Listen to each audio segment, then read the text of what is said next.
Abba Père, nous t'adorons. Abba Père, Dieu fidèle, nous t'adorons ce soir. Abba Père, Dieu fidèle, nous t'adorons. Abba Père, Dieu fidèle, Abba Père, Dieu fidèle, Abba Père, Abba Père, Abba Père. Merci pour ton amour. Merci pour ton amour. Merci pour le don de ton Fils, notre Seigneur Jésus-Christ. Merci pour le don de ton Esprit, le Saint-Esprit. Merci pour ce rendez-vous divin. Que personne ne passe à côté de ce rendez-vous. Nous nous détournons de tout ce qui veut nous empêcher d'accéder à la grande vision que tu veux nous communiquer. Nous nous détournons de tout ce qui veut nous empêcher de mieux te connaître.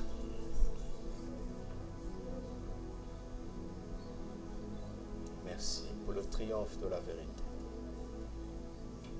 Merci pour ce soir. Au nom de Christ Jésus. Amen. Alléluia. Dieu est en train de faire quelque chose de profondément merveilleux au milieu de nous.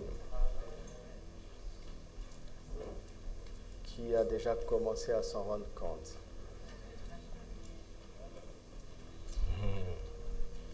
Merci Père, merci. Alléluia.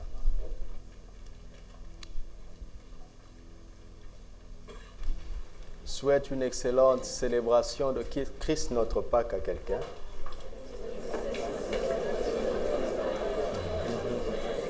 À quelqu'un d'autre.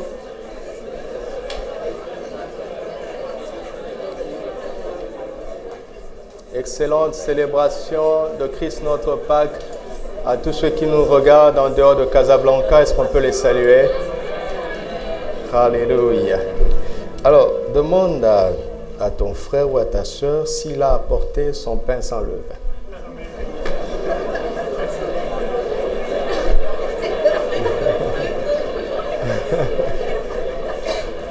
Où est-ce qu'il est? Où est-ce qu'il est? Il est dans un cœur pur, n'est-ce pas? Et dans un cœur plein de vérité. L'agneau est l'agneau de Dieu. Il nous a donné son agneau, mais c'est à nous d'apporter notre pain sans levain, de pureté et de vérité, n'est-ce pas? Ainsi, Christ notre Pâques sera une vraie fête, une vraie réussite. Amen. La maison de Dieu est aussi une maison d'ordre, n'est-ce pas? Nous avons un témoignage à donner au monde, certes, mais ça commence toujours à Jérusalem. Il m'a été demandé poliment cette fois-ci par les voisins. Cette fois-ci, ils ne m'ont pas insulté. Poliment que nous n'encombrions pas, et c'est une énième fois que je vais le dire. J'espère que ce sera la dernière. Que nous n'encombrions pas les escaliers, que nous n'encombrions pas l'entrée principale, et que même nous n'envahissions pas le quartier, même la devanture qui est là-bas. C'est un arrêt de bus, les gens font la queue pour prendre le grand taxi, vous avez remarqué. Et parfois nous envahissons et nous mettons le désordre. Ça emmène les voisins à murmurer. Ce n'est pas bon pour le témoignage. Si vous voulez causer, le Seigneur nous a donné une maison. Restez ici. Quand vous franchissez le seuil de notre porte, c'est pour aller directement chez vous. Ok? C'est une énième fois que je vais le dire. Si tu t'assois au café, c'est pour consommer, acheter quelque chose. Personne dans les couloirs, personne dans les escaliers. Que les frères qui sont à l'avenir gardent fermée la porte de la salle des enfants. Fermée. Aucun enfant dans les escaliers.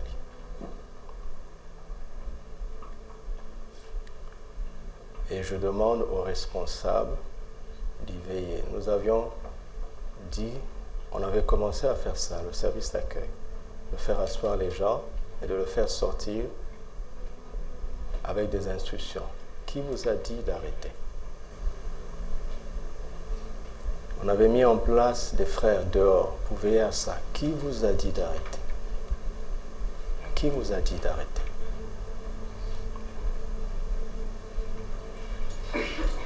Et j'espère que c'est la dernière fois que je vais le dire.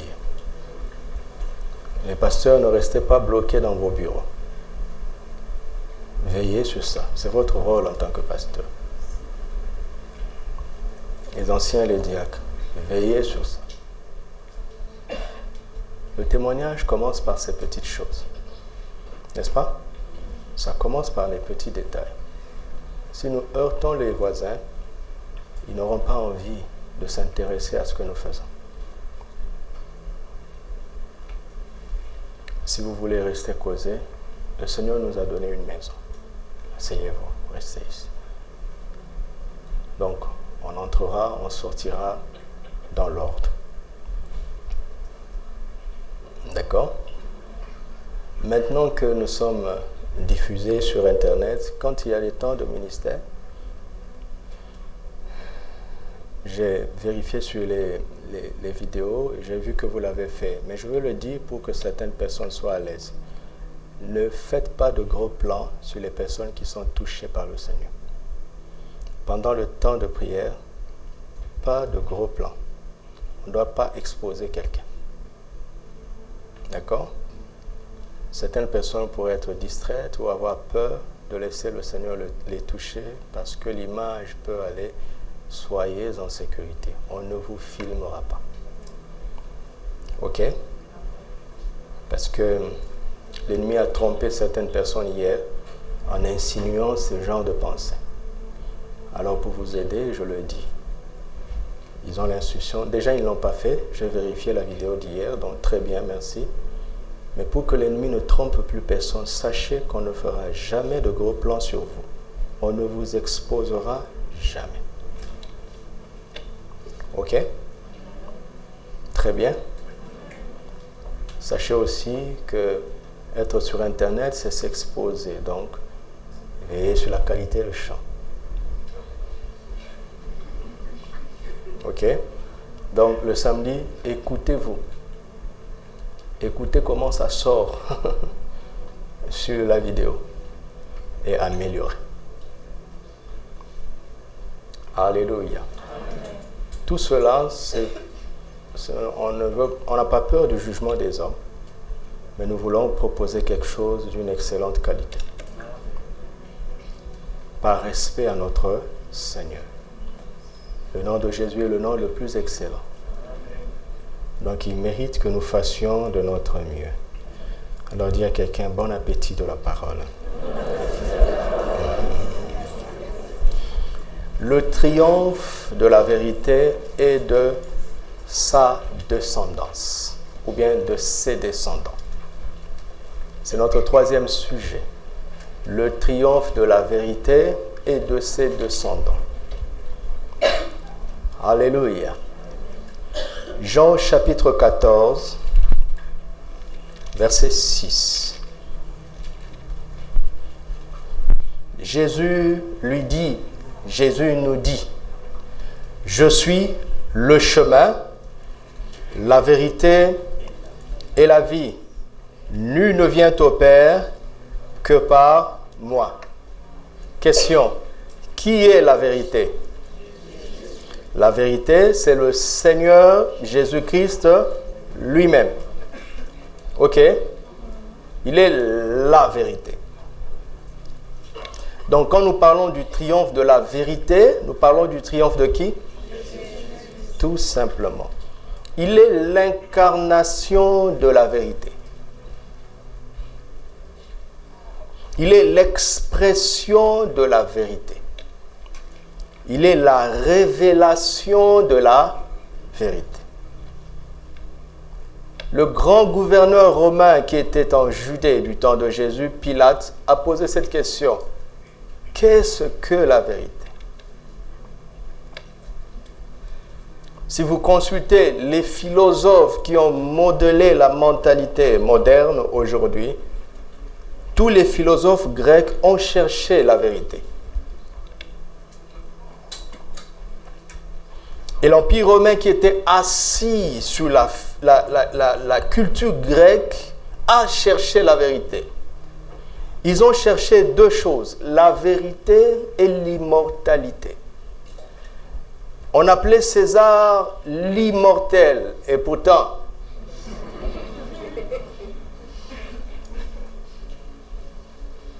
il y a un philosophe qui marchait en plein jour avec une lampe parce qu'il cherchait la vérité.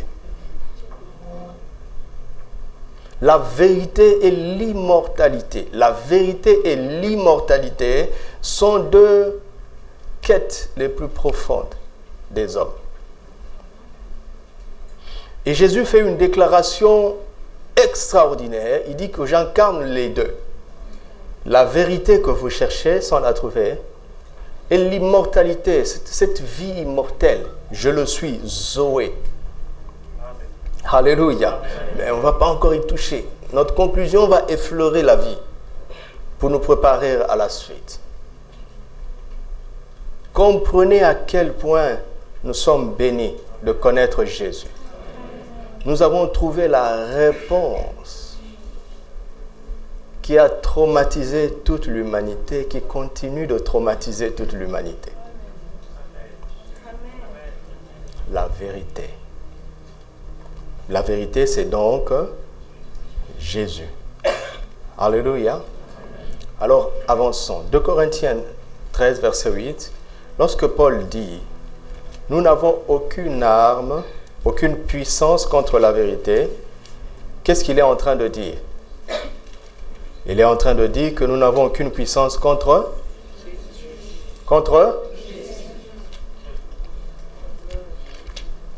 l'évangile est simple. D'accord? Je fais avec vous ce que l'Esprit a fait avec moi. Il nous conduit dans toute la vérité. Il simplifie les choses. Jésus dit, je suis la vérité. Donc nous savons que la vérité c'est Jésus. Paul dit, nous n'avons aucune puissance contre la vérité, donc nous n'avons aucune puissance contre... C'est simple. N'est-ce pas? Alors progressons. Nous n'avons aucune puissance contre Jésus, c'est très bien. Ça me plaît. En tant que chrétien, je sais que le nom de Jésus a été souverainement élevé dans les cieux, sur la terre et sous la terre. Donc, il est normal qu'il n'y ait pas une puissance qui puisse mettre à mal Jésus lui-même.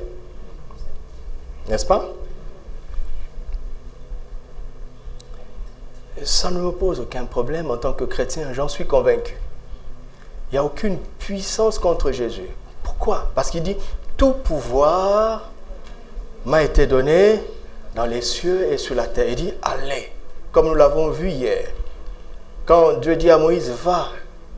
Moïse dit, qui suis-je? Dieu dit, je serai avec toi. Autrement dit, Dieu est en train de dire à Moïse, emmène-moi là-bas.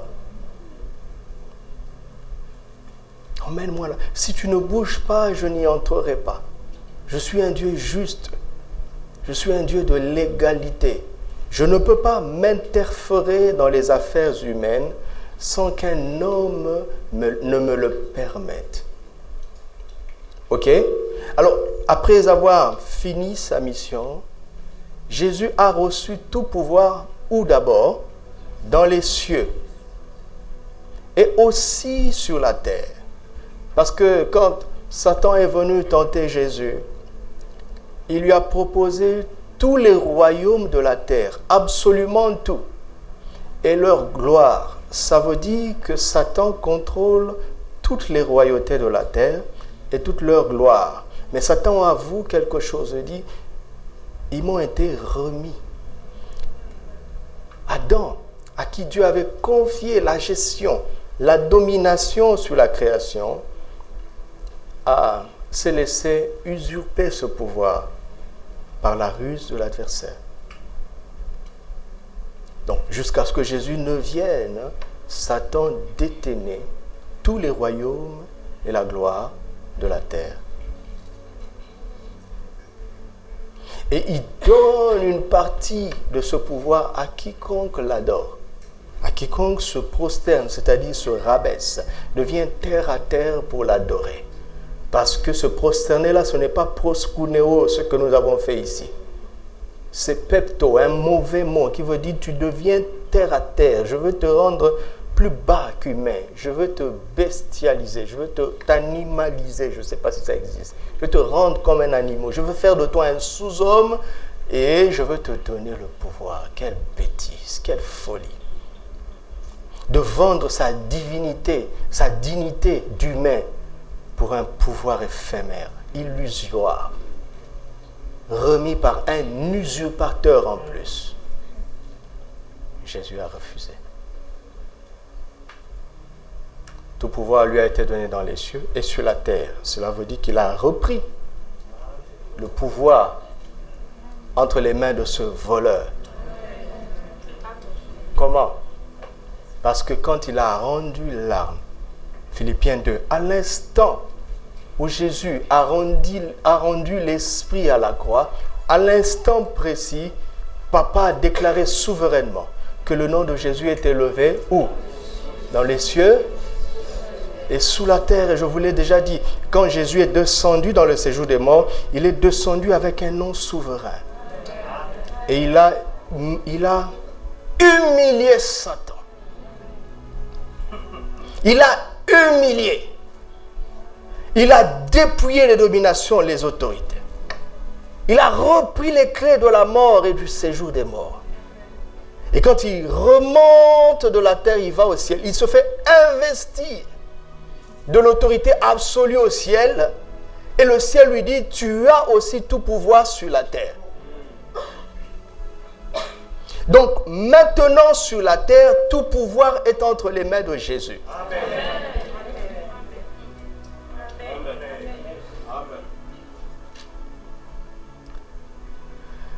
Et donc, c'est normal qu'il n'y ait aucune puissance contre la vérité, c'est-à-dire aucune puissance contre Jésus. C'est normal, n'est-ce pas? C'est tellement normal. C'est tellement normal, il a tout pouvoir. Mais ce n'est pas ça que Paul essaie de nous dire. Il dit, nous n'avons, il ne parle plus du monde, il ne parle pas des non-croyants, il ne parle pas de Satan et de son armée, il parle de nous. La question ici, c'est que désigne le nous qui se trouve dans ce texte. Voici le nœud du problème. Écoutez, Satan lui-même et tous les démons savent que ça ne sert à rien de s'opposer à Jésus. Allez lire l'évangile. Jésus n'avait même pas encore été à la croix. Alléluia. Vous m'entendez, mes frères? Jésus a triomphé de Satan à la croix. Mais avant même ce triomphe, les démons savaient qui il était. Il appelait fils de David, fils du Dieu très haut. Certains démons ont même osé lui dire, pourquoi es-tu venu nous tourmenter avant le temps?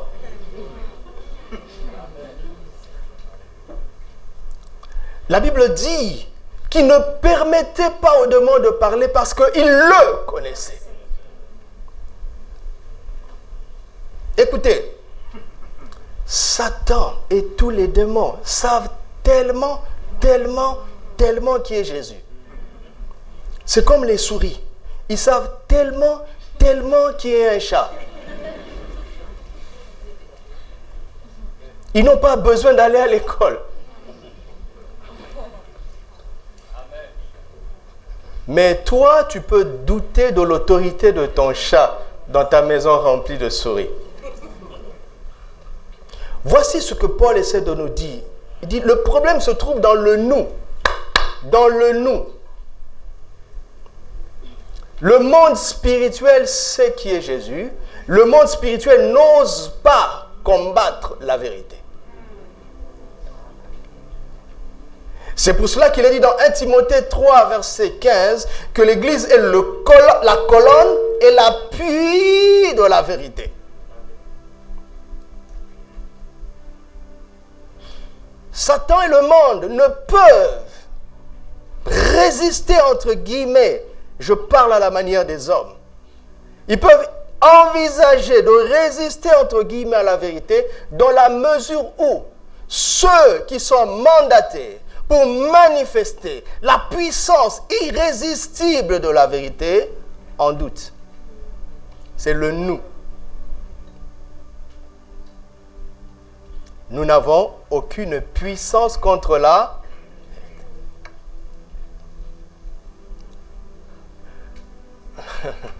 De qui parle-t-on dans ce nous? Qui peut me répondre? S'il avait dit je répondrais rapidement que c'est Paul. N'est-ce pas? Et je me leverai ici, je dirais, Paul, comment oses-tu envisager même d'avoir une puissance contre la vérité? Toi, Paul, comment oses-tu? Il a mis nous pour que je cherche qui l'accompagne dans cette folie.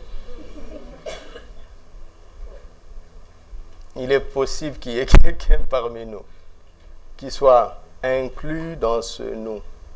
Mais trêve d'imagination. 1 Corinthiens 1.1. 2 Corinthiens 1.1. Puisque nous sommes dans cette lettre, n'est-ce pas? Nous allons chercher à savoir qui est ce nous. 2 Corinthiens 1.1 dit Paul, apôtre de Jésus-Christ. Comment?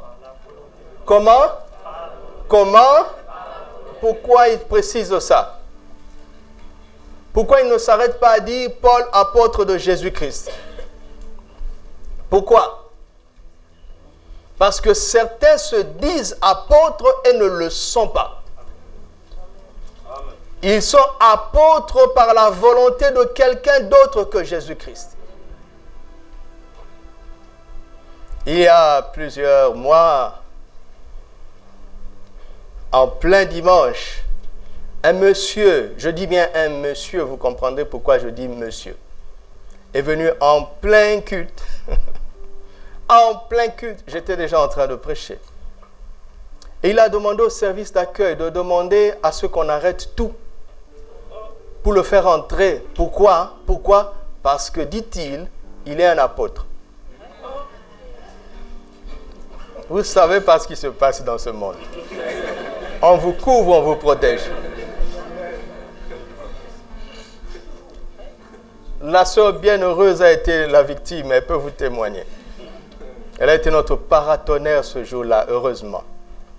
Et le monsieur l'a importuné. Finalement, ils lui ont dit, le service d'accueil lui a dit qu'on ne fait pas ça ici. Mais il était tellement audacieux qu'il a exigé à s'asseoir devant. Pendant que je parlais, j'ai vu qu'on a fait lever un vrai diacre pour faire asseoir un faux apôtre.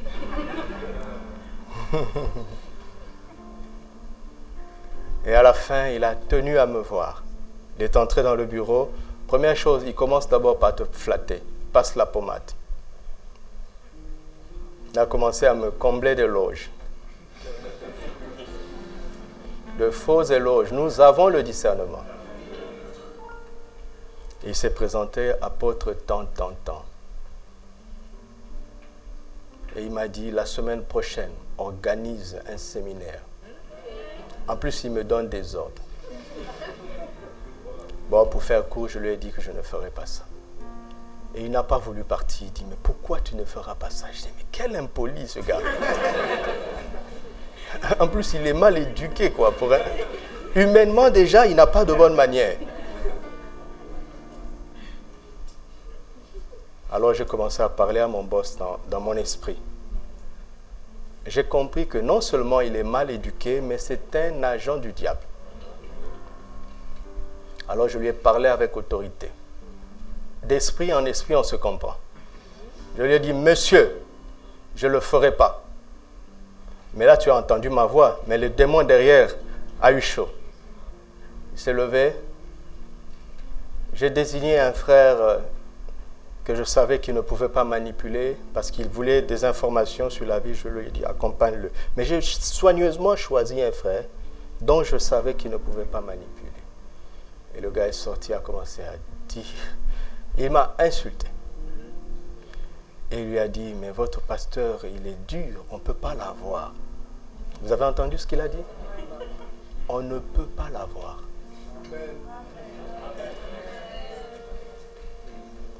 Et finalement, il a dit au frère, oh pardon, ne lui dis pas. Le frère a dit, non, je vais lui dire.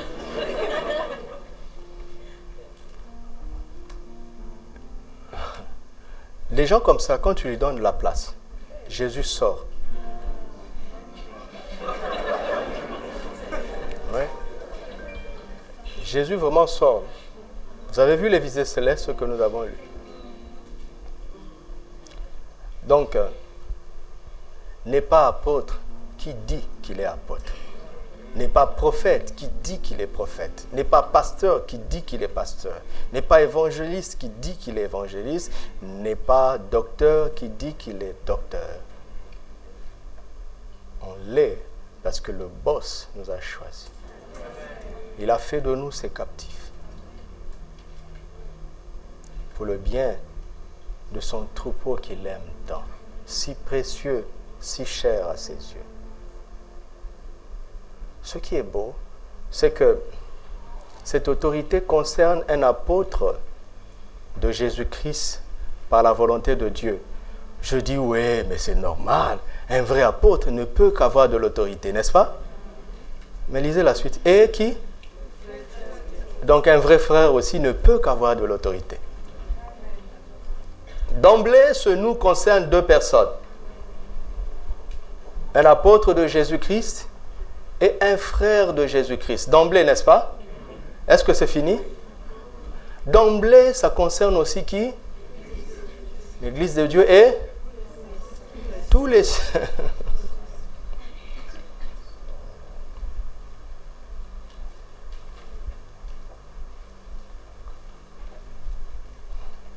Maintenant, regardez, comment est-ce que les serviteurs de Dieu, les frères de Jésus-Christ et les saints peuvent envisager d'avoir une puissance contre la vérité, c'est-à-dire contre Jésus? Ça n'a pas de sens, n'est-ce pas? Est-ce que tu as déjà réfléchi d'avoir une puissance contre Jésus? Non. Ça n'a pas de sens. Paul, c'est une parole de trop, il dit, attends, je suis passé par là. Et je veux vous protéger. Alors pour mieux comprendre, relisons le chapitre 13, de 2 Corinthiens 13. Je, vous voyez? Je. Il n'y a pas le nous là, on cherche le nous. Hein? Je vais chez vous. Il y a je et vous. Pour la 3e fois. Toute affaire se réglera sur la déclaration de 2 ou de. Problème déjà, c'est que chez vous, il y a des conflits. Non?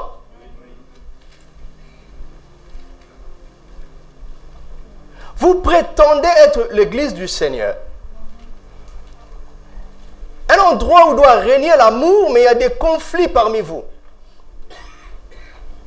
Donc vous faites fi de la parole de l'autorité principale. Le Seigneur Jésus.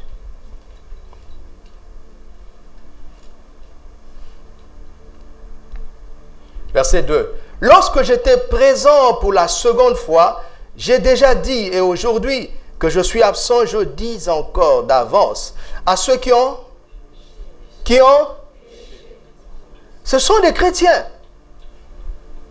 La vérité dit, ne vis pas comme ça. Ne parle pas comme ça. N'agis pas comme ça. Ne pense pas comme ça. Si tu fais le contraire, c'est que tu te donnes le droit d'outrepasser la vérité. Qui es-tu? Vous entendez? Qui es-tu?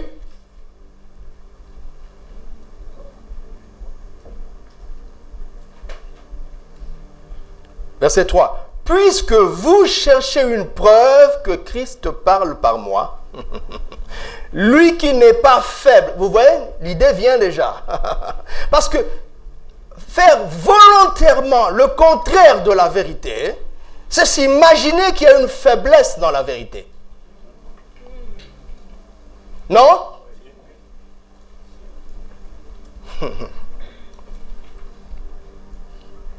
Puisque vous cherchez une preuve que Christ parle par moi, lui qui n'est pas faible à votre égard, mais qui est puissant parmi vous, car il a été crucifié à cause de sa faiblesse, mais il vit par la puissance de Dieu. Quand vous regardez Christ à la croix, vous voyez son aspect faible. C'est pour ça que le message de la Pâque est important. Il n'est pas resté dans le tombeau. Il s'est affaibli, pourquoi? Parce qu'il a pris notre place. Mais attention, Jésus n'est pas resté dans la tombe. Il est ressuscité et maintenant il vit comment? Par la puissance de Dieu. On ne joue pas avec lui. On ne peut jouer avec le ressuscité. Nous, le nous que je cherchais là, n'est-ce pas? Dit, nous aussi. Aussi pourquoi? Parce que ce nous est collé à lui, Jésus. Regarde, lui a été faible pour un temps à la croix. Mais maintenant, il vit par la puissance de Dieu. Nous aussi, nous sommes comment? Mais nous vivons par exactement comme lui. Mais voici où le danger se trouve. C'est que ce nous-là, ce sont le bon côté de l'Église qui a compris l'identification avec Christ. Dans sa faiblesse, c'est très facile. Mais quand la puissance commence à se manifester, c'est là où nous commençons à penser que nous sommes importants. Et c'est là où, à cause de la puissance, nous nous permettons de faire, d'outrepasser la vérité. Et Paul est en train de dire, nous qui l'a rendu puissant, nous n'avons aucune puissance contre la vérité. La puissance qu'il nous a donnée doit être assujettie à la vérité. Elle doit être au service de la vérité. Un homme de Dieu en qui le Seigneur agissait tellement puissamment, un jour malheureusement a été rempli d'orgueil. Et dans un temps de ministère, il a dit quelque chose qu'il ne fallait pas. Il est devenu bossu à l'instant. Bossu. Et ce n'est pas dans l'Ancien Testament. C'est arrivé dans les 1940. Donc, bien dans la Nouvelle Alliance. Dans notre dispensation. Il est devenu bossu. Il est mort bossu. Quand il proclamait, les bossus se redressaient. Les estropiés, les pieds poussés.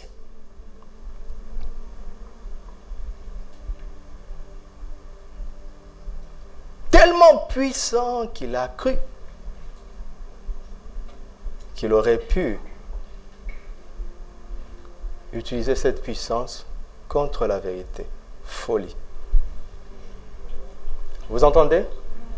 Vous entendez? Et qui parle ici? Nous. Paul se met dedans. Il connaît le risque. Alléluia. Alléluia. Combien de personnes ont été appelées des amis de Dieu dans la Bible? Combien? Donnez-moi une chaise, je vais attendre que vous trouviez. Donc, commencez à lire depuis Genèse 1. De mémoire, j'en vois deux. Abraham et Moïse. Vous savez ce qui est arrivé avec Moïse? Dieu a tué son ami et il l'a enterré. Son ami. Pas son ennemi. Son ami. Il a dit à son ami, parle au rocher. Son ami a frappé le rocher. L'eau est sortie. Mais il a utilisé la puissance contre la vérité. Dieu a dit, mon ami, c'est fini pour toi.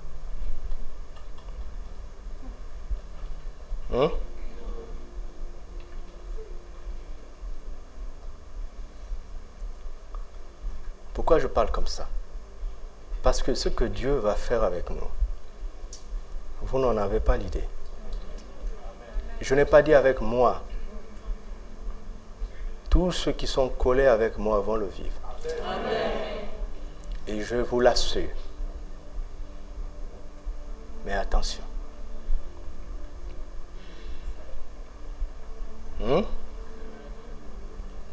Vous allez vous en rendre compte. Et ça ne va plus tarder. Ça ne va plus tarder. Nous sommes très proches. Très proches. Des choses extraordinaires. Amen. Nous sommes très proches, je préfère m'arrêter là. Donc nous devons être bien éduqués, d'accord? Nous devons être bien préparés.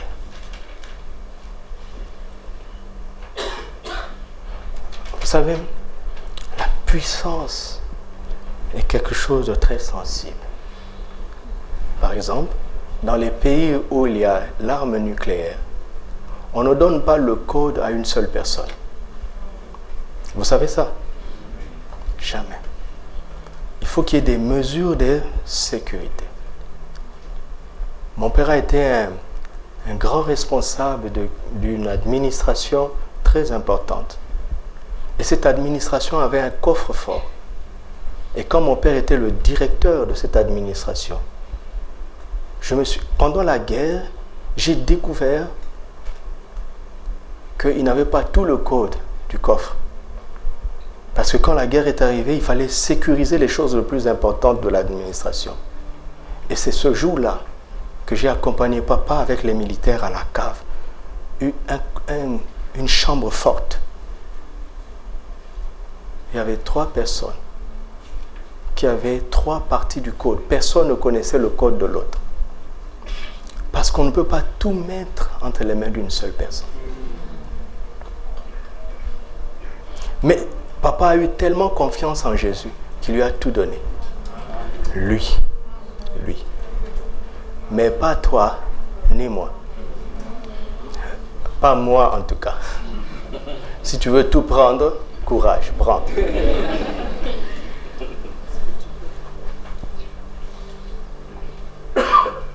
C'est sérieux, hein?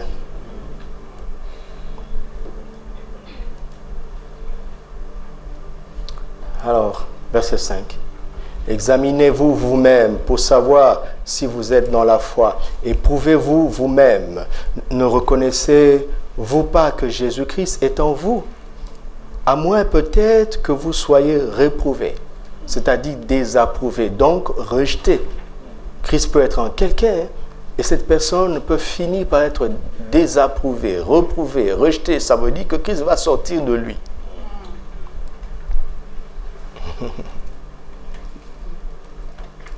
Verset 6. Mais j'espère que vous reconnaissez que nous ne sommes pas reprouvés. Cependant, nous prions Dieu, voici là où ça. Nous prions Dieu que vous ne fassiez rien de mal, non pour paraître nous-mêmes approuvés, mais afin que vous pratiquiez ce qui est bien et que nous soyons comme reprouvés. Pas reprouvés, mais comme. C'est-à-dire des sacrifices qu'ils font, ils prennent sur eux-mêmes pour le bien de l'Église. Car nous n'avons pas de puissance contre la vérité. Vous avez vu? Nous n'en avons que pour la vérité. Chaque onction que Dieu te donne, chaque don que Dieu te donne, chaque talent que Dieu te donne, chaque grâce que Dieu te donne, c'est pourquoi?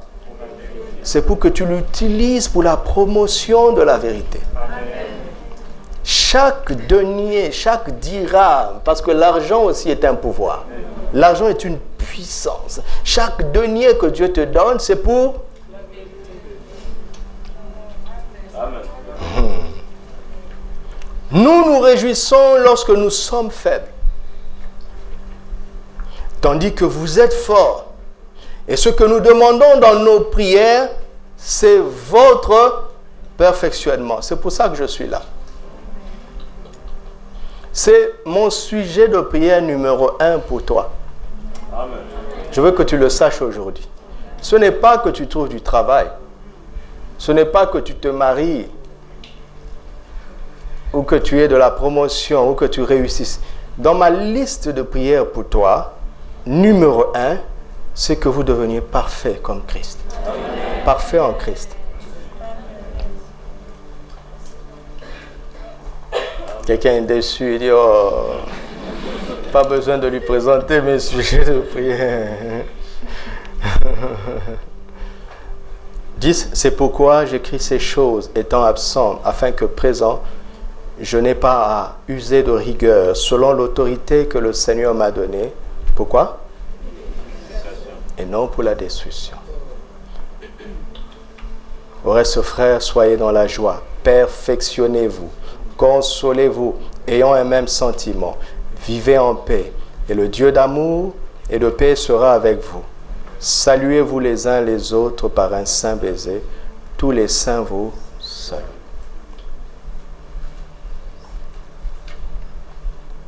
Pourquoi c'est sérieux? Parce qu'il s'agit de l'Église. Paul veut que l'Église sache qu'elle n'a aucune puissance contre la vérité. Parce que Satan ne peut résister au Seigneur, le monde ne peut résister au plan de Dieu que dans la mesure où l'Église se méconduit. Dans la mesure où l'Église abandonne son pouvoir ou bien se permet d'utiliser la puissance que le Seigneur leur a donnée pour combattre la vérité.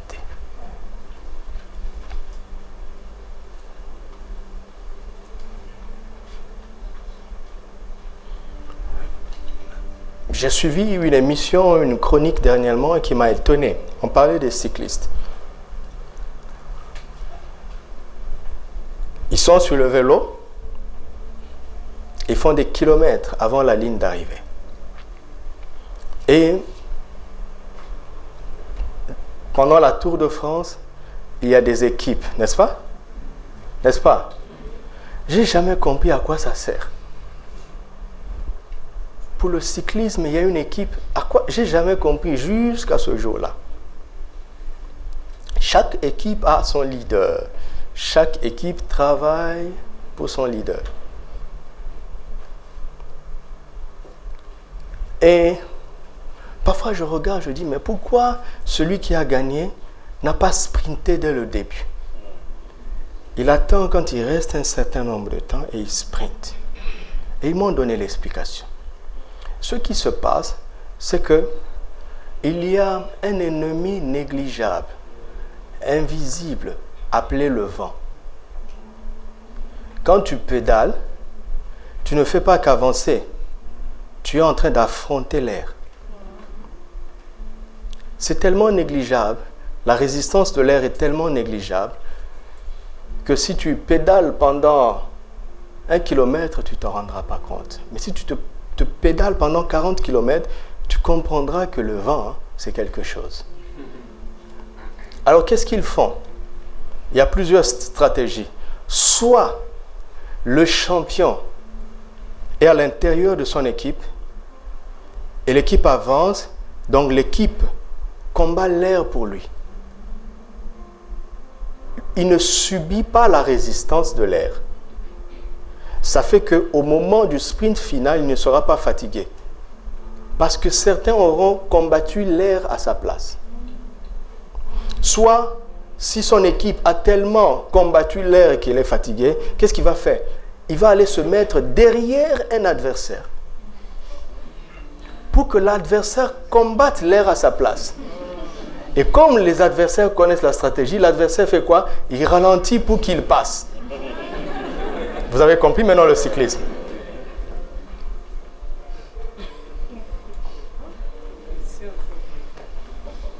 C'est pour ça que les Africains, malgré leurs muscles, ils ne sont jamais champions du monde. Parce qu'ils n'ajoutent pas la science à leur force physique. Donc, allez à l'école, bossez, étudiez, instruisez-vous. La science est très importante.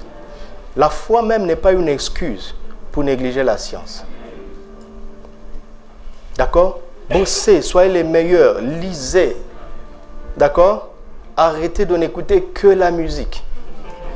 Le gars que tu écoutes sur YouTube, tu lui donnes de l'argent en écoutant gratuitement, tu ne sais pas. Achète un livre, lis mes amis, lisez. Informez-vous. Arrêtez d'écouter des films qui vous rendent bêtes après.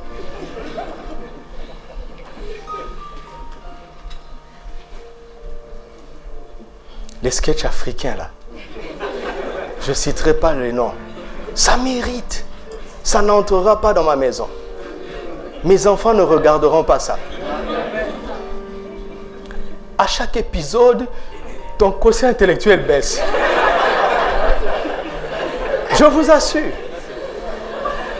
Je vous assure. Tu ne te rends pas compte? Ça avilit les gens.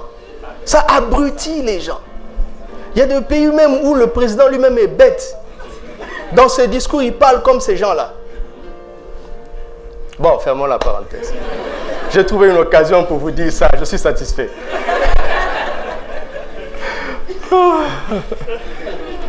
Pourquoi même j'en suis arrivé là-bas?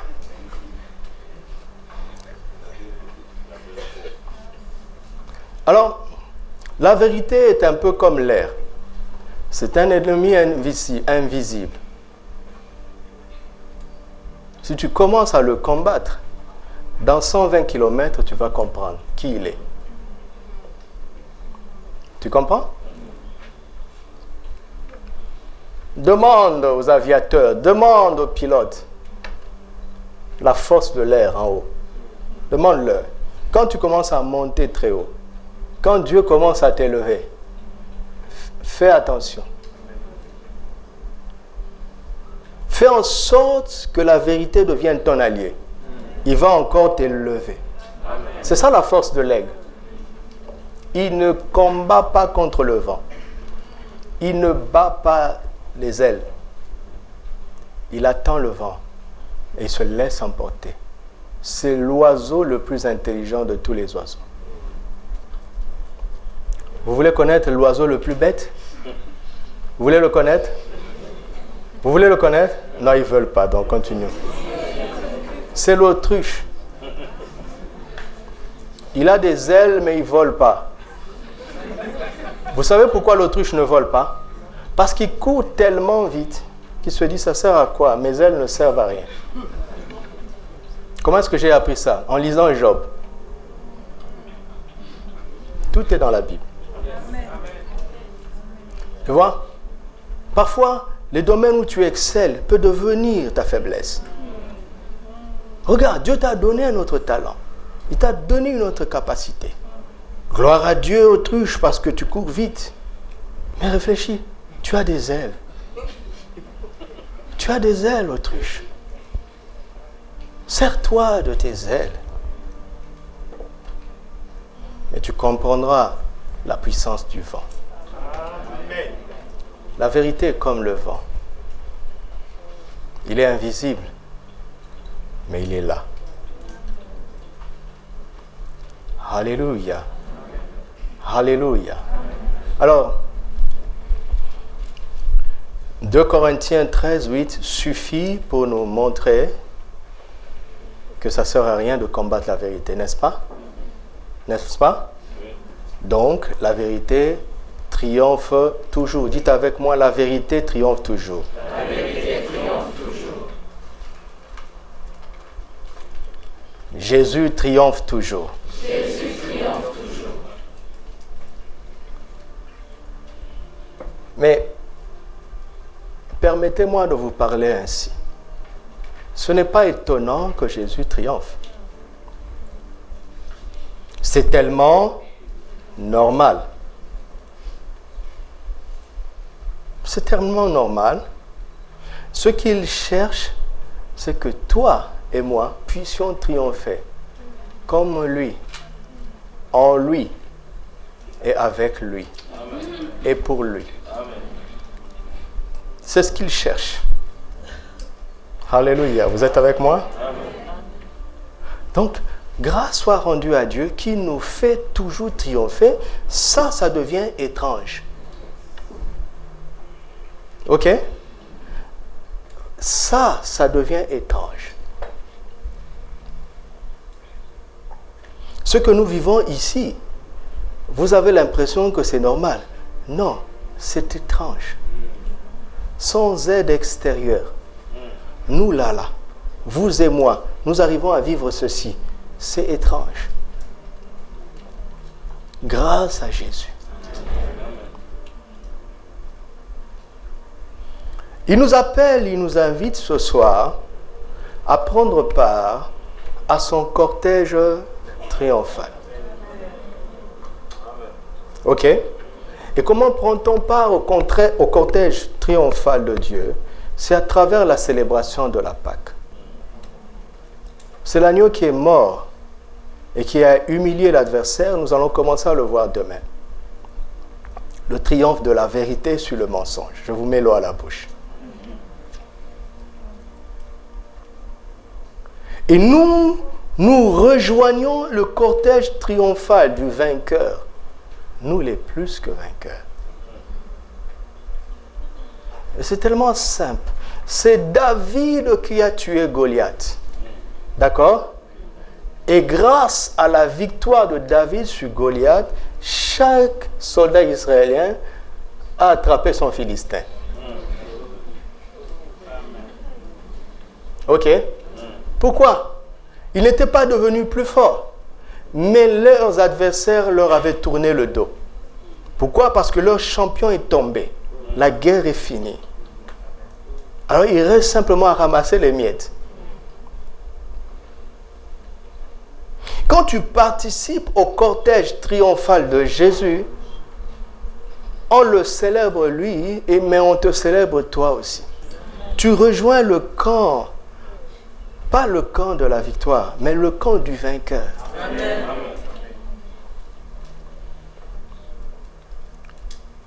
Il veut partager sa victoire avec nous. Pourquoi? Parce qu'il a vaincu pour nous. Il n'a jamais été en danger au ciel. Lisez la Bible, nous allons le montrer hier. Quand Lucifer, qui est devenu Satan, a eu à cœur de monter sur le trône de Dieu, il n'a pas eu le temps de faire le coup de tas. Il n'a pas eu le temps de réunir deux démons, deux anges. La Bible dit quand la pensée montait sur son cœur, à l'instant, il a été précipité. Vous vous rendez compte? Il n'a même pas eu le temps de faire deux pas.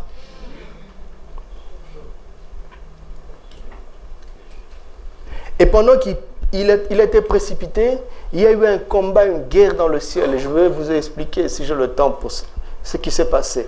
Et même dans ce combat inférieur, pas dans la salle du trône, parce que c'est inenvisageable qu'il y ait un moindre combat dans la salle du trône. Non, ne raisonnez pas à ça. Mais à un lieu spirituel inférieur, il y a eu une guerre dans les cieux. Un lieu inférieur. Qui combattit? Michaël et ses anges combattent. Jésus n'a jamais été inquiété.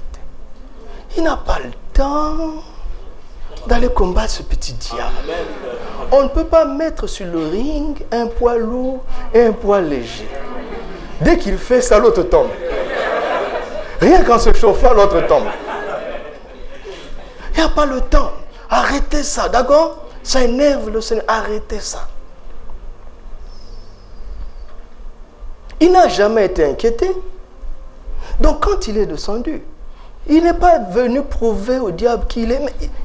Imaginez-vous Jésus Jésus n'est pas allé à la croix déjà que les démons tremblent. Vous imaginez? Il dit, mais le combat n'a pas encore commencé, on s'échauffe là. Il dit, non, il y a un temps, il y a un temps. Tu es venu nous troubler avant le temps, il y a un temps. Il dit, bon, ok, d'accord. Je voulais en finir maintenant, mais bon. Bon, on va attendre un peu.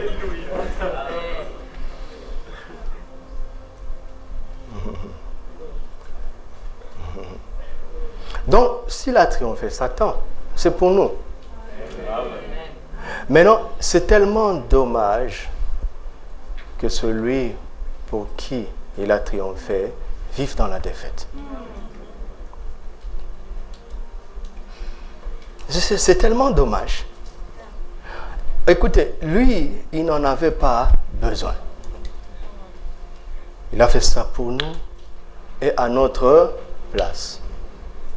Alléluia. Imaginons que le Maroc remporte la Coupe du Monde qui va avoir lieu dans quelques mois en Russie. D'accord? Nous allons tous supporter le Marocain. Amen. Dites Amen. Amen. Que les Ivoiriens disent Amen. Amen. Que les Gabonais aussi disent Amen. Amen. Parce qu'ils ont éliminé le Gabon. Mais toi, tu vis au Maroc. Hein?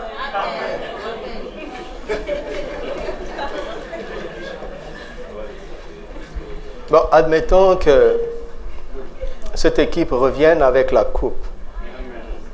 Elle est championne du monde. Et tu vois Ablatif en train de dire, nous sommes champions. Tu vas le dire au Roya. Oh Roya, Bled Chouya. Tu n'étais pas là-bas?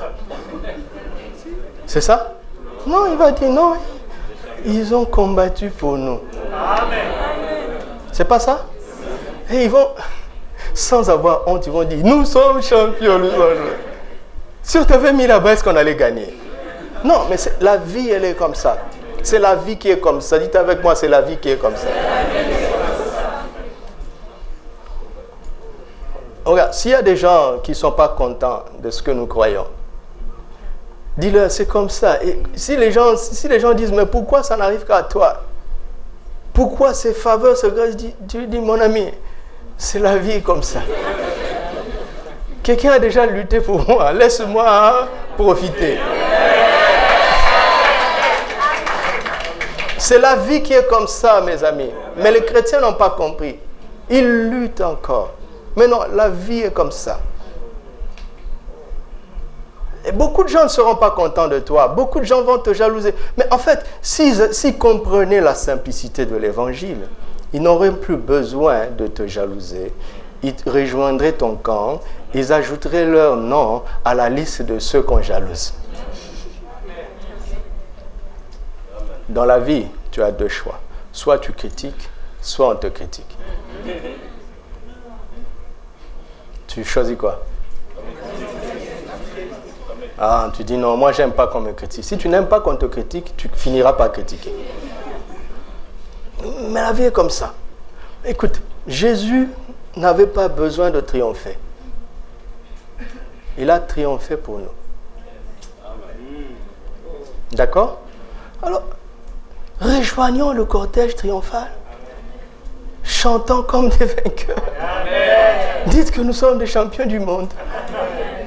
Non, nous sommes des champions universels. Amen. Oui ou non? Amen. Oui ou non? Amen. Merci Jésus. Merci Jésus. Alléluia. Alors, comment alors je rejoins ce cortège triomphal? La Pâque de l'Ancienne Alliance nous l'a montré. Très simple.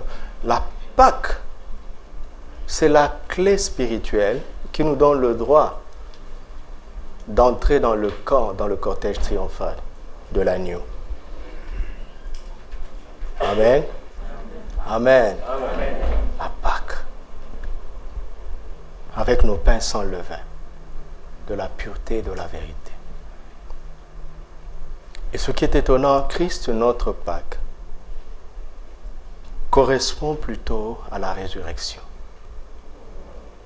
Vous avez vu ce que Jésus a fait? Il a fait coïncider la célébration de la Pâque juive à sa résurrection. Pour que la Pâque chrétienne soit plutôt la célébration de sa mort et de sa résurrection. Maintenant, pourquoi la résurrection? Pourquoi la résurrection? C'est ce que nous allons simplement comprendre. On avance bien? Matthieu chapitre 27, à partir du verset 56.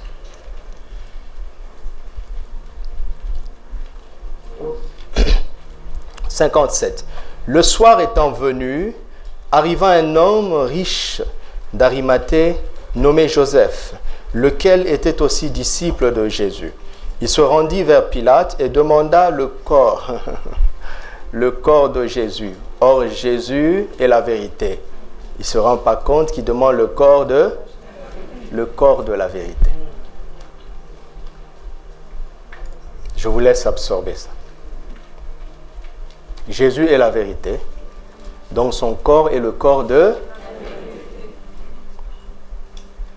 Et Pilate ordonna de le remettre. Joseph prit le corps, l'enveloppa d'un linceul blanc et le déposa dans un sépulcre neuf qui s'était fait tailler dans le roc. Puis il roula quoi? À l'entrée du sépulcre. Et il s'en alla. Marie de Magdala, notez, et l'autre Marie était là, assise vis-à-vis du sépulcre. Le lendemain, qui était le jour de la préparation, les principaux sacrificateurs et les pharisiens allèrent ensemble auprès de Pilate et dirent, « Seigneur, nous nous souvenons que cet imposteur, celui qui a dit qu'il est la vérité, eux, ils l'appellent l'imposteur. Cet imposteur a dit, quand il vivait encore, après 3 jours, je ressusciterai.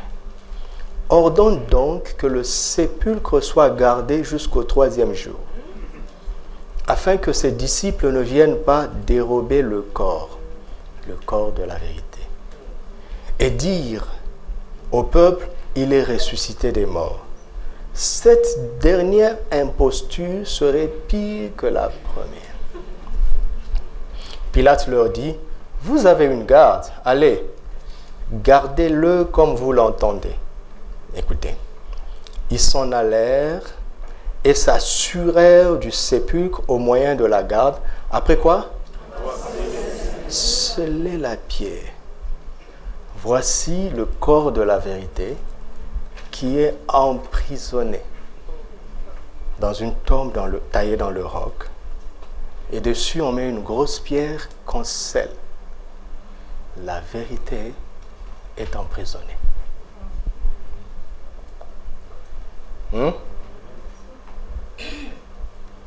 Si la vérité ne sort pas, la pierre aura eu raison de la vérité. La pierre aura été plus puissante que la vérité. Les sacrificateurs auront été plus puissants que la vérité. Or, il n'y a aucune puissance contre la vérité. Voici l'enjeu qui est là. L'homme, avant de mourir, a dit « Je suis la vérité ». Certains ont cru, d'autres ont refusé. Ceux qui n'ont pas cru ont appelé la vérité l'imposteur. Et maintenant, celui qui dit qu'il est la vérité est emprisonné dans la tombe. S'il ne sort pas, alors c'est un imposteur.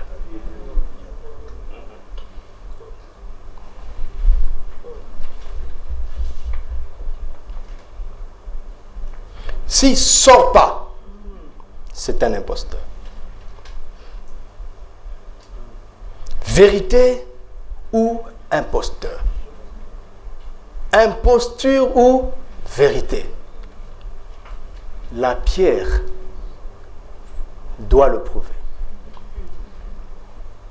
Et qu'est-ce qu'ils font? Ils prennent des gardes. surveiller. Chapitre 28, verset 1.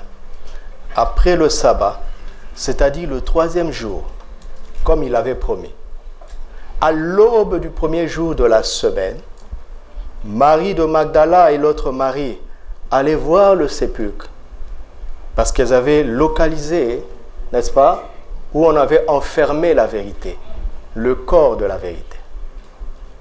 Alléluia. Verset 2. Et voici, il eut un grand tremblement de terre, car un ange du Seigneur descendit du ciel et vint, et il s'assit dessus.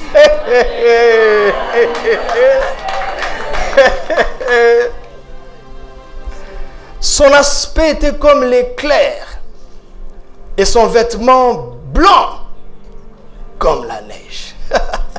Les pauvres gars, c'est moi qui ajoute. Les gars tremblèrent de peur et devinrent comme... n'ont jamais vu ça. Ne te mets pas sur le chemin de la vérité. Parce que ce que... Mais l'ange prit la parole et dit aux femmes, pour vous, laissez-les avoir peur jusqu'à en mourir. Je ne m'occupe pas de... Pour vous, ne craignez pas. Car je sais que vous cherchez Jésus qui a été... Il n'est point ici. Pourquoi? Comme il l'avait dit, la vérité ne peut pas mentir. La vérité ne peut pas échouer. La vérité ne peut pas se tromper. Ce qui t'a dit s'accomplira. Ce qui t'a dit s'accomplira.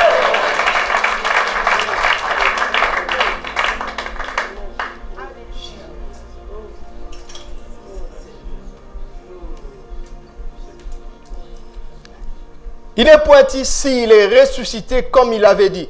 Venez et voyez le lieu où il était couché.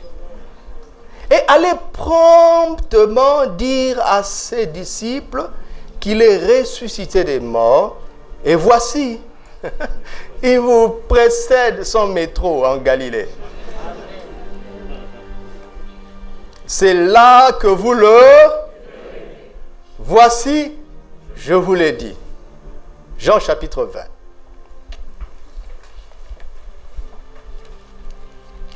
À partir du premier verset.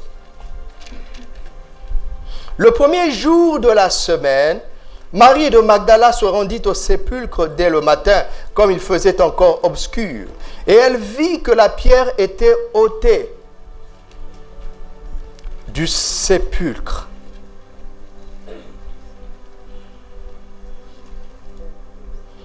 Elle courut vers Simon-Pierre et vers l'autre disciple que Jésus aimait. Jean savait que Jésus l'aimait. Jésus aimait tout le monde, mais Jean en était conscient. Et leur dit, ils ont enlevé du sépulcre le Seigneur et nous ne savons où ils l'ont mis. Qu'est-ce que ça veut dire? Ça veut dire que malgré ce que l'ange a dit à Marie de Magdala, elle a encore du mal à l'accepter. Elle a du mal à se détourner de ce qu'elle regarde pour voir la grande vision. Les raisonnements l'ont rattrapé. Parce que l'ange lui a dit, va dire à ses disciples. Chemin faisant, elle commence à raisonner. Elle dit, mais si je dis qu'il est ressuscité, ils vont me prendre pour une folle. Déjà, ils ne nous écoutent pas. Ils nous traitent de pauvres femmes. Sur la route, les raisonnements l'ont rattrapé. Pourquoi? Parce que c'est un message que le diable combat, c'est le message de la résurrection.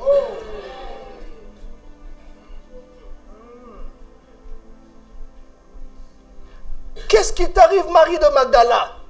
Tu as vu l'ange. Tu as vu la pierre rouler. Il s'est assis dessus. Il t'a fait entrer. Oui, mais Marie dit, mais je n'ai pas vu quand il est sorti. Je connais ces hommes, ils vont dire, oui, est-ce que tu avais bien dormi hier? Tu as eu des hallucinations. Tu as vu comment la pierre a été roulée? À quel moment il est sorti de là? Tu as seulement vu le drap. Quand vous lisez Matthieu 28, on ne voit pas à quel moment Jésus est sorti. Tout s'est fait en un clin d'œil. C'est là où les raisonnements viennent. Et quand je vais parler des forteresses que nous devons combattre. Il ne suffit pas d'être exposé aux évidences divines, aux évidences divines, les raisonnements, mes amis. Se détourner de ce que tu regardes pour avoir accès à une grande vision. Et pour connaître Dieu lui-même.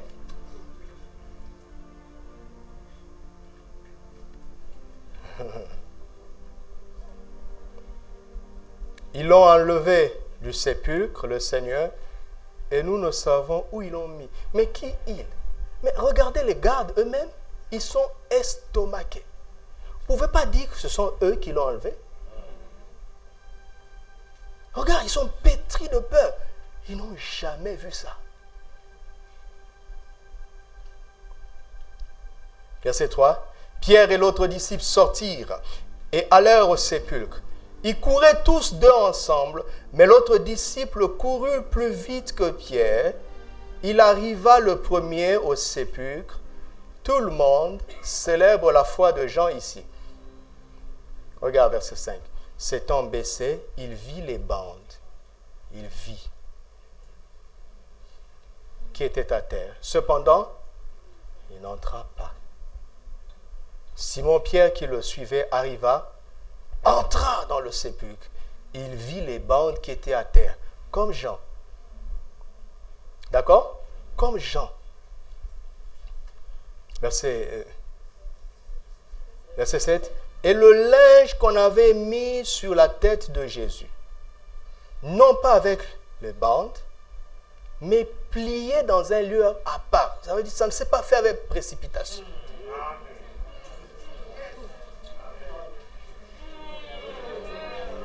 Non, ça a été fait avec soin. Si l'esprit de celui qui a ressuscité Jésus d'entre les morts, quand l'ange est descendu, le boulot de l'ange, c'était de rouler la pierre.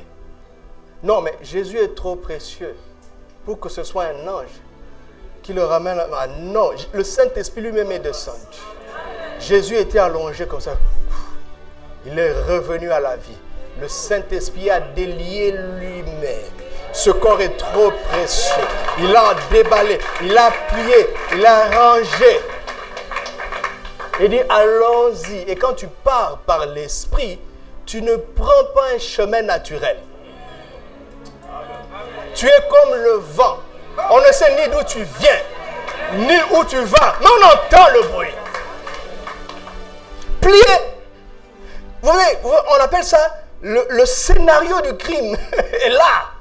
Tu vois, quand les experts sont venus, comment on appelle cette série-là? Les experts, n'est-ce pas? Quand ils viennent faire des prélèvements, ils regardent déjà la scène du crime, ils disent, mais non, ça ne s'est pas fait avec précipitation. Ça veut dire que le gars qui est venu n'était pas pressé. Il n'avait pas peur qu'on l'attrape. Il a fait ça avec soin. Alléluia! Alléluia! Il a tout plié. Aïe. Continuons. Alléluia. Verset 8. Alors l'autre disciple qui était arrivé le premier au sépulcre entra aussi. Il vit et il crut. Il crut, mais après avoir vu. Il crut. Il a de l'avance sur Pierre. Pierre a vu et n'a pas cru. Jean a vu et il a cru, mais il a cru après avoir vu. Est-il pour autant entré dans le cortège triomphal? Non, parce qu'il y a un problème. Nous allons le voir. Continuons, verset 9. Car il ne comprenait pas encore. Vous comprenez, le combat est là. Le combat est là. Il doit se détourner de quelque chose. il doit se détourner. Il a vu, il croit, mais sa foi est combattue. Pourquoi? Parce que sa foi repose sur ce qu'il a vu. Et si ta foi repose sur ce que tu as vu, ta foi ne sera pas solide. Parce que le diable va te montrer d'autres choses à voir et qui vont combattre ta foi efficacement. Il a vu, il a cru. Mais le combat commence. Il doit se détourner. Oh Dieu, je n'ai pas de temps. Car il ne comprenait pas encore que selon l'Écriture, ça veut dire que ça dépasse même ce que Jésus a dit. Selon l'Écriture, depuis le commencement, il y a plusieurs traces dans l'Écriture. Jésus n'a fait que citer l'Écriture. Quand il disait, détruisez ce corps, le troisième jour je le relèverai, Jésus a cité l'Écriture. Quand il dit, l'Esprit du Seigneur est sur moi, parce qu'il m'a oint, Jésus n'a fait que citer l'Écriture. Vous avez vu hier, quand j'ai proclamé en tant que captif, la puissance du Seigneur est descendue. Pourquoi? Parce que j'ai cité l'Écriture. Alléluia! Jean l'avait entendu dire. Mais son problème, c'est qu'il ne s'appuie pas sur l'Écriture. Il ne s'appuie pas sur l'Écriture. Selon l'Écriture, Jésus devait ressusciter des morts. Et les disciples s'en retournèrent chez eux. Le miracle de la résurrection, la Pâque, ne leur profite à rien. Comme l'église aujourd'hui. On vient, on chante, on se sent bien, on rentre chez nous. Jusqu'au dimanche, on vient, on chante, on se sent bien, on rentre chez nous. Dis à quelqu'un, ça, c'est pas la Pâque. C'est pas la Pâque. C'est pas la Pâque. Verset 11. Cependant. Cependant. J'aime le cependant. Cependant. Cependant, ça veut dire qu'il y a un scénario contraire qui va prendre place. Marie, la même, se tenait dehors près du sépulcre et pleurait. Elle pleure son incrédulité. Vous comprenez? Elle pleure son incrédulité. Peut-être se disait-il, ça c'est moi qui pense, d'accord? Ne prenez pas ça comme une parole de l'Évangile. Peut-être se disait-il, si je leur dis qu'il est ressuscité et que j'ai vu l'ange, ils ne vont pas me croire. Mais si je l'emmène sur la scène, ils vont croire. Alors je vais renchérir et je veux leur dire, oui, c'est vrai parce que regardez ce que j'ai vu. Mais les apôtres eux-mêmes ne croient pas. Qui suis-je, moi, Marie, pour continuer à croire? Pasteur ne croit pas. Qui suis-je, moi, chrétien? Mais c'est faux, ne raisonne pas comme ça. Ne raisonne pas comme ça. Ne raisonne pas comme ça. Ta foi ne repose pas sur le pasteur, mais sur l'Écriture. Amen.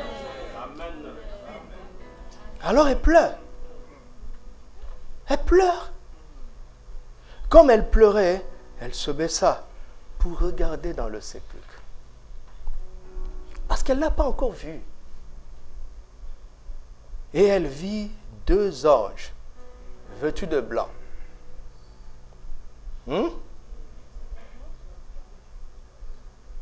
Parce qu'elle a persévéré sur la scène. Elle voit ce qu'elle n'avait pas vu avant, ce que les autres n'ont pas vu, parce qu'ils étaient trop pressés. Ils ont vu et ils sont partis. Reste là. Amen. Reste là. Si je vous parle comme ça, c'est parce que je suis resté des heures devant ce texte. Et des couches s'ajoutent. Reste là. Vous voyez comment je cours après le temps.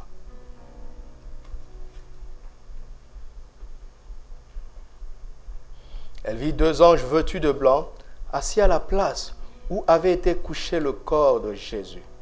L'un à la tête, l'autre aux pieds. Ils lui dirent, « Femme, pourquoi pleures-tu » Elle leur répondit, « Parce qu'ils ont enlevé mon Seigneur, et je ne sais où ils l'ont mis. » Donc elle ne considère pas qu'il est ressuscité. Mais elle est sincère. Mais elle ne considère pas. En disant cela, elle se retourna, n'est-ce pas? N'est-ce pas?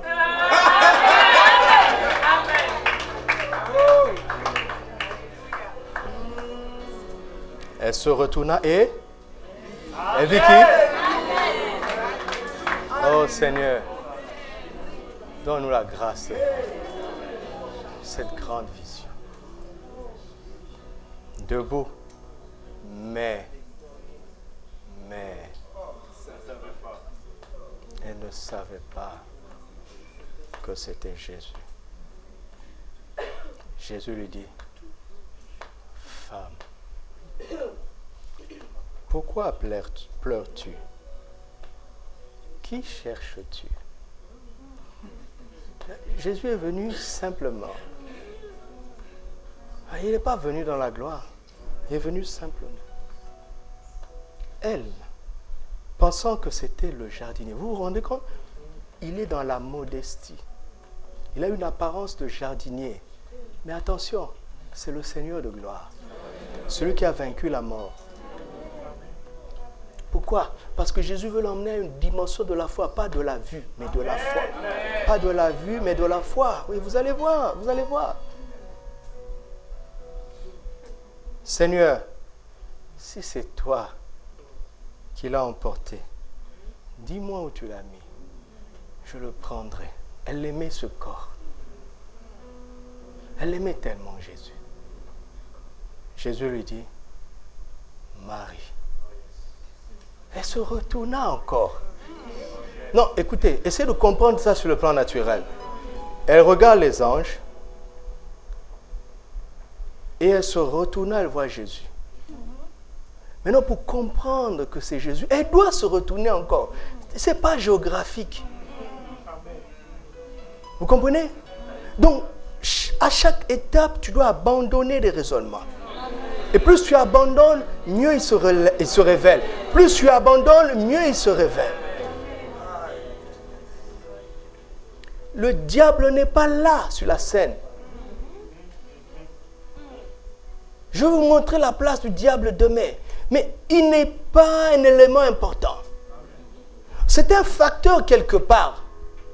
Mais ce n'est pas le plus important. Jésus est là. Vous avez un double retournement pour finir par comprendre que c'est lui.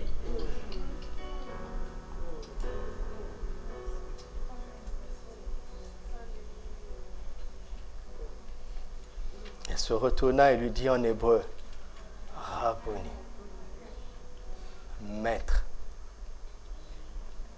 Jésus lui dit, ne me touche pas, car je ne suis pas encore monté vers mon Père. Et voici ce qui est important. Va trouver mes frères et dis-leur que je monte vers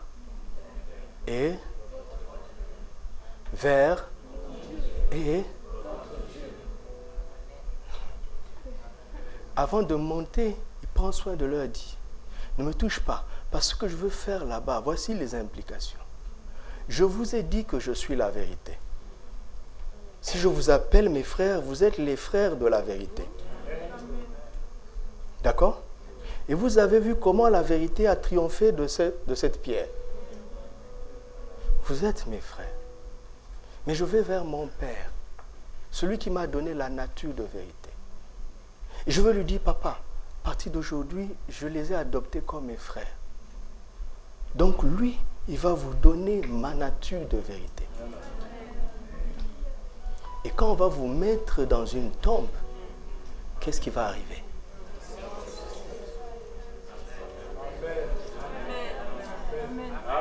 Si on vous traite d'imposteur, c'est pas grave. On l'a traité d'imposteur. Il dit, il suffit aux disciples d'être comme son maître. S'ils l'ont appelé Belzéboul, ils vous appelleront Belzéboul. Ce qu'il dit, ce n'est pas ce qui compte, mais c'est la conscience de sa nature. Un disciple accompli sera comme son maître.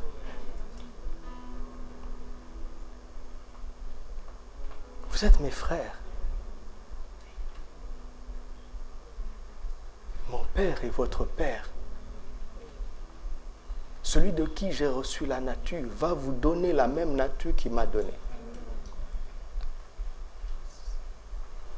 verset 18. Marie de Magdala alla annoncer aux disciples qu'elle a... et qu'il lui a dit... Ouais, sa foi est affermie. Alléluia. Amen. Alléluia. Sa foi est affermie. Dieu lui a donné une deuxième chance de témoigner. Il a échoué au premier témoignage. N'est-ce pas? Mais qu'est-ce qui lui donne l'assurance pour le deuxième témoignage? C'est parce qu'elle a vu. Donc, elle aussi, elle s'appuie sur le fait qu'elle a vu. Quand elle va dire aux gens, Jésus est ressuscité, aux disciples, elle a le courage. Pourquoi? Parce qu'elle l'a vu. Est-ce que tu l'as vu? Non, nous ne l'avons pas vu. Pourtant, nous devons témoigner. C'est en vue du témoignage. Continuons. La bonne dame témoigne. Et c'est bien, d'accord? Elle évangélise les apôtres. Pour ceux qui disent que la femme ne doit pas prêcher. Qui a annoncé la résurrection aux apôtres? Une femme. C'est grâce à son message que vous êtes devenu prédicateur. Et maintenant que vous êtes sur la chair, vous voulez la mettre de côté.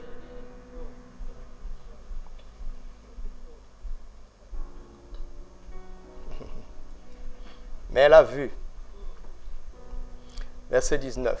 Le soir de ce jour, qui était le premier de la semaine, les portes du lieu où se trouvaient les disciples étant fermées à cause de la crainte qu'ils avaient des Juifs. Jésus vint, se présenta au milieu d'eux et leur dit, « La paix soit avec vous. » Et quand il eut dit cela, il leur montra ses mains. Son côté, les disciples furent dans la joie, en voyant le Seigneur. Les disciples quoi? Le disciple? Est-ce qu'ils ont cru pour autant? Hein? Luc va nous aider. Gardez la main là. Allons dans Luc 24. 36 à 43. Luc 24. Alléluia, alléluia. 36 à 43. Tandis qu'il parlait de la sorte, lui-même se présenta au milieu d'eux et leur dit, « La paix soit avec vous. » Vous voyez? C'est la scène de Jean 20. On fait une enquête, donc on rassemble les éléments. Nous sommes sur la scène de la résurrection, pas la scène du crime.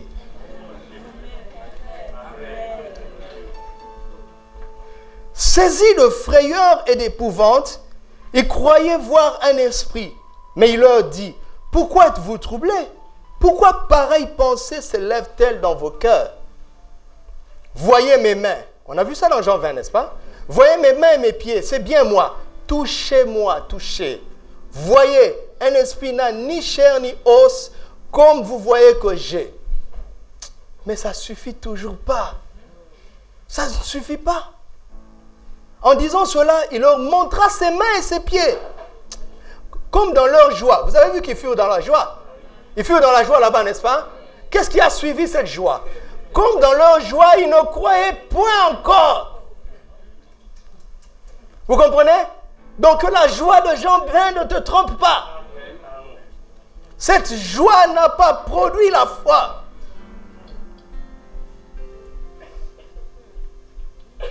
Ne croyaient point encore. Et qu'ils étaient dans l'étonnement. Il leur dit, « Avez-vous ici quelque chose à manger? » Il cherche à les convaincre. Oh, il cherche. «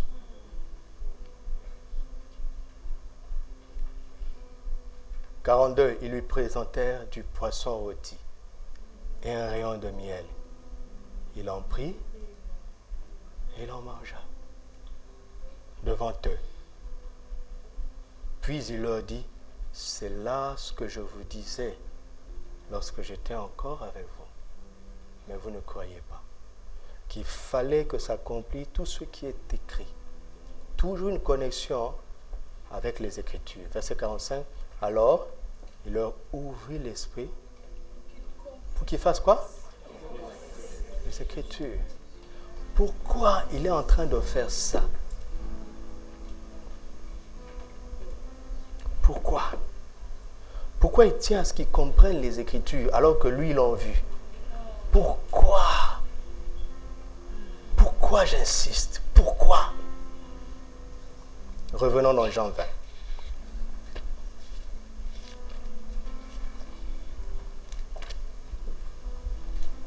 On s'était arrêté où? 20, verset 21. Jésus leur dit de nouveau, la paix soit avec vous. Comme le Père m'a envoyé, moi aussi je vous envoie. Après ces paroles, il souffla sur eux et leur dit, recevez le Saint-Esprit. C'est là, à cet instant, qu'ils sont nés de nouveau. À cet instant. Ils sont devenus des temples du Saint-Esprit. Ceux à qui vous pardonnerez les péchés, ils leur seront pardonnés. Ceux à qui vous les retiendrez, ils leur seront retenus. Fais attention, quand toi qui es né de nouveau, tu refuses de pardonner quelqu'un. Fais attention. Parce qu'il va avoir des problèmes, mais tu rendras des comptes. Verset 24. Thomas appelé Didyme. Dieu merci pour Thomas. L'un des 12 n'était pas avec eux lorsque Jésus vint. Les autres disciples lui dirent donc, nous avons vu, vous avez vu? Nous avons vu le Seigneur. Mais il leur dit, si je ne vois pas dans ses mains la marque des clous, et si je ne mets pas mon doigt dans la marque des clous, et si je ne mets pas ma main dans son côté, je ne croirai point. Il dit tout haut ce que eux ils ont pensé tout bas. Merci Thomas. Jusque-là, leur foi est basée sur ce qu'ils ont vu. Jésus insiste, il combat pour les ramener dans ce qui est écrit. Mais quand Thomas vient, ils auraient dû lui dire, Jésus est vraiment ressuscité parce que c'est écrit. Non, ils ont mis de côté les Écritures et lui disent, nous avons vu le Seigneur. Donc leur foi en la résurrection repose toujours sur la vue. 8 jours après, les disciples de Jésus étaient de nouveau dans la maison et Thomas se trouvait avec eux. Thomas a dit, apparemment il apparaît ici, je ne bouge pas. Le deuxième jour, il faut aller acheter du pain. Qui va aller acheter du pain? Allez, moi, je bouge. Votre Jésus est comme ça. Quand je vais partir, vous allez dire, ah, il était venu. Je ne bouge pas. 8 jours. Calé, comme certains disent. Calé là, 8 jours. Jésus aussi a attendu 8 jours. Je dis, Seigneur, pourquoi tu as attendu 8 jours? Bon, je ne vous dirai pas ça aujourd'hui, je n'ai plus le temps. J'ai plus le temps. 8 jours après, les disciples de Jésus étaient de nouveau, ainsi de suite. Verset 27. Puis, Et Thomas se trouvait avec eux. Jésus vint, les portes étaient fermées, se présenta au milieu d'eux et dit, la paix soit avec vous. Puis il dit à Thomas, il va droit au but, ni chaîne sur Thomas. Il commence à dire, on lui avait dit quoi? On lui avait dit quoi? Jésus dit, attends, je veux vous avoir, vous tous. Avance ici, ton doigt, et regarde mes mains. Avance aussi ta main, et mets-la dans mon côté. Ne sois pas incrédule, mais crois. Il est en train de penser, mais qui lui a dit que j'avais dit ça? Il n'a pas le temps de penser ça. Ça veut dire que Jésus était là quand il doutait. Jésus était là. Ce n'est pas parce que tu ne le vois pas qu'il n'est pas là.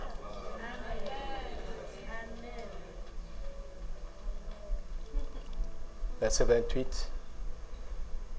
Le premier adorateur. On est en train de bouleverser les choses ici. On a trop critiqué Thomas. Moi, je vais défendre ce frère.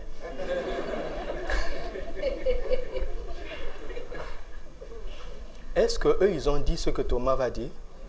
Mon Seigneur et mon Dieu. Est-ce qu'eux, ils ont dit ça? Non. Non. J'ai entendu un prédicateur dire que quand Jésus lui a dit ça, Thomas est venu, il a osé mettre vraiment son doigt. Et il a vu que c'était vrai. Moi, je ne crois pas ça. Je ne crois pas ça. Thomas n'a pas osé. Ah non. Thomas n'a pas osé.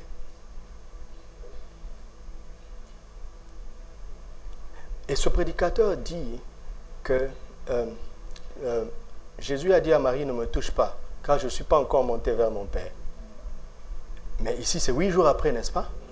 Il dit à Thomas, touche. Donc il dit, entre-temps, Jésus était monté et il est descendu. Alors que nous savons que Jésus est resté 40 jours. Faites attention de mêler nos raisonnements à ce qui est écrit.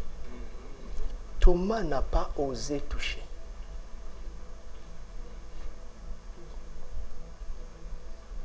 Et rempli de crainte, mon Seigneur et mon Dieu.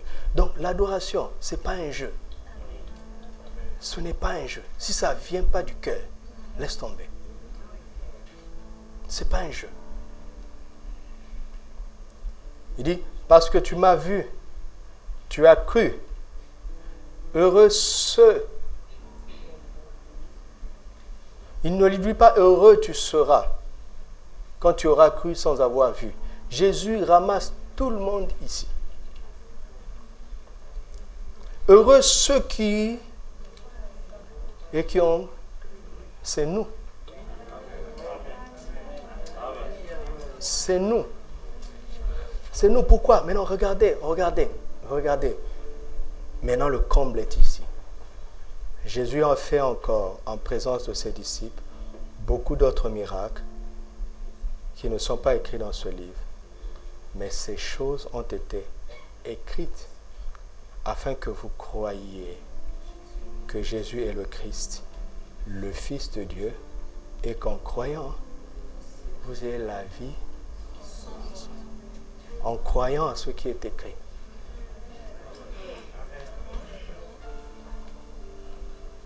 Alléluia. Maintenant, si nous croyons à ce qui est écrit, Dieu nous donne la vie dans le nom de Jésus. La même vie que Jésus. Il est vérité, nous sommes vérité. Et comme il n'y a aucune âme contre la vérité, il n'y a aucune âme contre toi.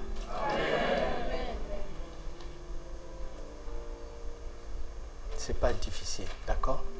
Accepte ça. Accepte ça. C'est pas difficile. Accepte ça. Accepte ça. Mets ta main sur ton cœur. Et tu vas faire cette prière après moi et on va s'arrêter. Père, tu as pris le temps de parler à mon cœur sur la base des Saintes Écritures. Et je veux te dire merci. Parce que nous ne voyons pas. Mais nous avons les Écritures. Nous croyons à ce qui est écrit. Nous croyons que Jésus est ressuscité selon les Écritures. Et qu'en croyant en cela, nous avons la vie en son nom.